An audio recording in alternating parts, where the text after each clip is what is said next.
Al-Fatihah.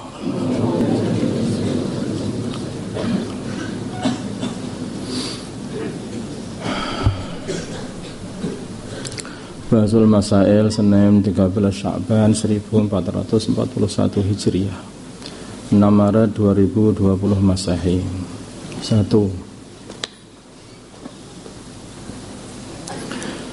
Masalah sewa tanah dengan upah buat bangunan di atasnya. Ini sudah pada tahun 2014 sudah kita putuskan juga. Bagaimana hukum menyewakan tanah dengan upah dibuatkan bangunan di atas tanah tersebut? Jawab, diperinci. Kalau hal tersebut disyaratkan ketika akad, maka akad sewanya tidak sah.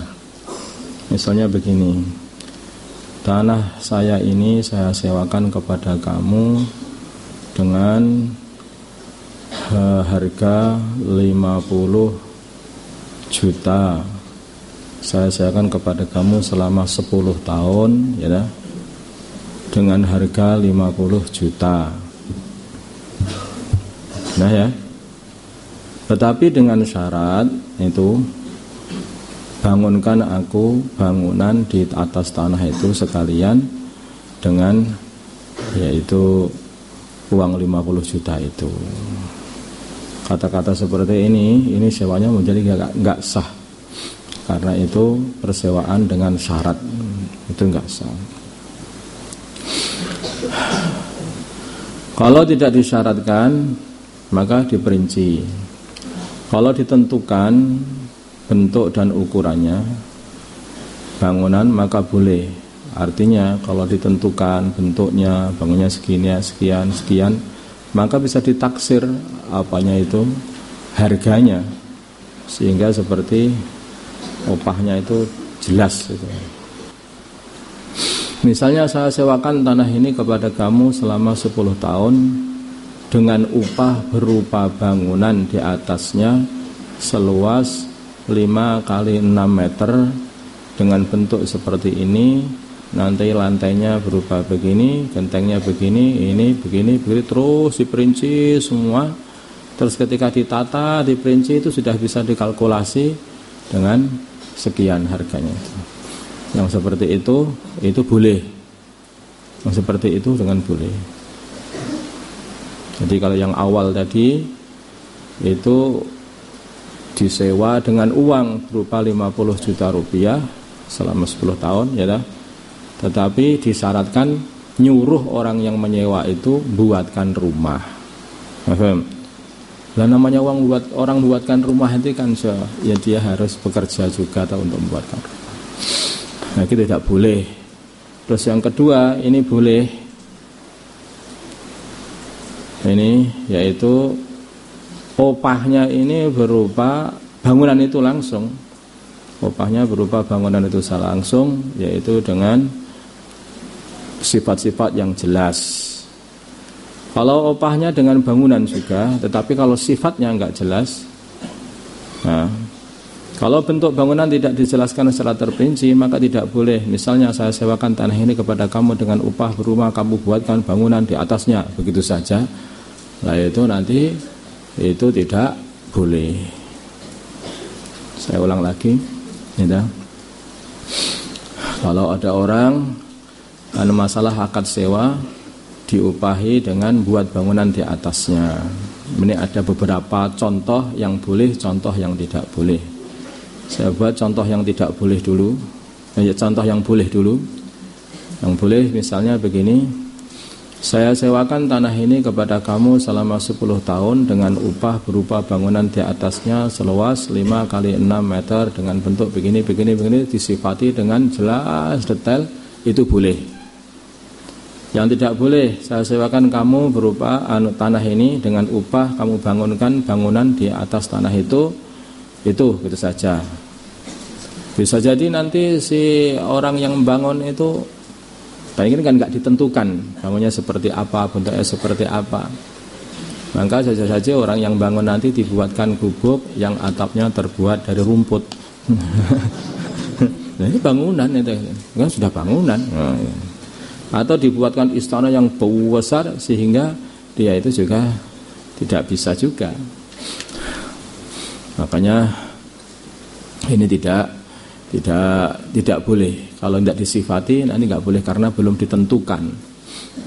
Atau sebetulnya upahnya itu sudah kena, yaitu upahnya dengan bentuknya duit, yaitu 50 juta. Saya sewakan 10 tahun, ini 50 juta, begitu. Itu boleh.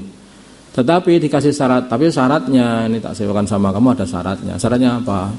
Nanti duit 50 juta itu kamu buatkan rumah sekalian kamu situ. Nah, di tanah itu. Nah, ini juga nggak boleh. Paham? Yang satu boleh, yang dua tidak boleh. Puasanya orang pakai kateter. Kateter itu adalah satu pipa yang dimasukkan ke dalam tempat kencing untuk mengeluarkan air kencing yang tidak lancar. Jawab.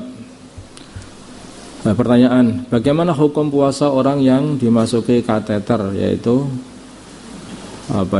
pipa kecil, tipis dan lentur untuk mengalirkan air kencing dari kantung kemih ke luar tubuh karena suatu sakit, ya.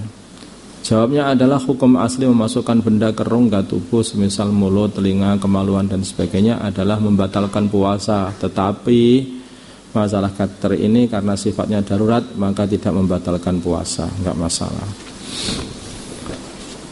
Nah, ada sebagian orang itu enggak lancar kencingnya sehingga dia dikasih selang. Fidyah orang yang punya qadhaan puasa bertahun-tahun. Ini banyak wanita ini yang mengerjakan, laki-laki tidak kurang juga. Apabila ada orang yang mempunyai qadhaan puasa selama 49 tahun, bagaimana cara membayar fidyahnya? 49 tahun enggak puasa. Orang Islam maksudnya. Jawab, pendapat yang paling kuat fidyahnya berlipat-lipat. Tahun yang pertama ia membayar 30 kali 49, ya, 30 kali 49 itu jumlah tahun, 30 itu jumlah hari, 30 kali 49 tahun. Tahun kedua 34 kali 48, tahun ketiga 30 kali 47, tahun keempat 30 itu bayarnya itu. Bayar fidyahnya seperti itu, berlipat-lipatkan seperti bayar seperti itu. Tapi sebagian ulama berpendapat fidyahnya tidak berulang-ulang, ia hanya mengeluarkan 30 kali 4 saja. Jadi sampai nanti habis 49. Paham maksud saya ini? Di fidyahnya itu dia kan 30 hari, ya, setiap harinya membayar satu mud, ya. Setiap harinya membayar ini harusnya dijelaskan. Ini mau membayar fidyah enggak ada penjelasan fidyahnya setiap hari berapa. Ini ditambahin nanti, ya. Jadi setiap hari itu membayar satu mud. Satu mud ini kurang lebih satu mud itu berapa? 6 on. Nah, satu lagi kalau sekarang ini ukurannya sekitar 6 on. Jadi begini, karena dia itu sudah mengqadha atau melewati puasa tidak puasa, melewati puasa lagi, Ramadan lagi enggak puasa, melewati Ramadan lagi enggak puasa, melewati Ramadan lagi enggak puasa, maka akhirnya dilipat gandakan. Karena orang melewati 2 kali Ramadan berarti untuk satunya saja itu harus dilipatkan 2 kali, baru yang terakhir itu baru 1 kali. Maksud saya? Nah, makanya kalau orang sampai ngelewati segini banyak, itu berarti untuk membayar fidyahnya Ramadan 30 hari 49 tahun yang lalu, ya toh, 49 tahun yang lalu, maka dia harus membayar fidyah 30 hari dikalikan 49. Paham? Itu yang 90 tahun yang lalu. Paham? Berarti 6 on kali itu. Hitung dhewe. Kemudian untuk membayar fidyahnya Ramadan 30 hari yang tidak dibayar 48 tahun yang lalu, yang 48 yang lalu kan 49 tahun yang lalu kan sudah selesai. 48 lalu itu berarti 30 kali 48. Nah, setiap satunya membayar 6 on. Nah, 30 on kali 48. Nah, untuk itu sudah selesai 2 tahun. Sekarang tadi 47 tahun yang lalu. Ini yang belum. Berarti apa? 30 kali 47. Artinya 6 on kali 30 dikalikan 47. Terus sampai terakhir yaitu 6 on kali 30 saja. Maaf sih. Nah, ini cara pembayarannya. Ini yang muktamad seperti itu malahan pendapat yang kuat. Tapi sebagian ulama berpendapat fidyahnya tidak usah diulang-ulang. Ini ulama yang masih apa itu lembut ya, lembut gitu aja. Nah, maka sudah ya 30 tahun itu sudah 49 tahun ya 30 hari kali 49 tahun gitu saja sudah berarti sudah selesai menfidyahi selama 49 tahun selesai semuanya. Nah, tidak perlu diulang-ulang lagi. 4. Tugas malaikat pencatat amal setelah manusia meninggal dunia. Apa ini? Memangnya bagian apa kamu tanya seperti ini? Dikatakan bahwa setiap manusia disertai oleh malaikat yang bertugas mencatat amal baik dan amal buruk manusia. Pertanyaan, jika seorang telah meninggal dunia, apa tugas malaikat pencatat tersebut? Jawab, berdiri di atas kuburan orang tersebut. Malaikat itu akan berdiri di atas kuburan orang tersebut. Jika dia adalah orang yang beriman, maka malaikat pencatat akan membacakan tasbih, takbir, dan tahlil.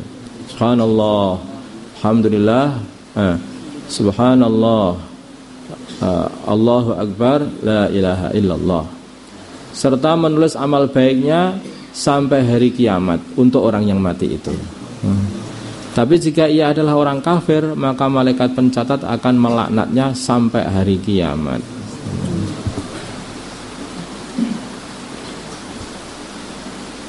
Subhanallah, la ilaha illallah, Allahu akbar. Ini kebalik. Tasbih, tahlil, dan takbir. Subhanallah, la ilaha illallah, Allahu akbar. Qama ala qabrihi yusabbihani yuhallilani yukabbirani.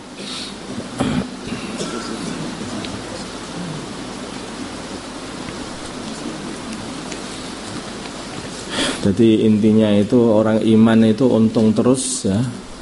Mati muda ya untung, mati tua juga untung. Kalau mati muda itu wong dulunya juga orang amal baik terus, makanya malaikat penjaganya akan terus membacakan tasbih, tahlil, dan takbir, ditulis sebagai pahalanya orang yang mati tadi. Ya untung aja namanya orang iman. Allahumma salli ala sayyidina Muhammad wa ala sayyidina Muhammad wa sallallahu wa sallam wa barakta wa tarhamna ala sayyidina Ibrahim wa ala ali sayyidina Ibrahim. Allahumma arhamna wa sayyidina Muhammad, Allahumma qina wa sayyidina Muhammad, Allahumma aslih alif baina qulubihim wa sayyidina Muhammad, Allahumma ansur wa sayyidina Muhammad, Allahumma asim sultanan nasira. Sallallahu ala sayyidina Muhammadin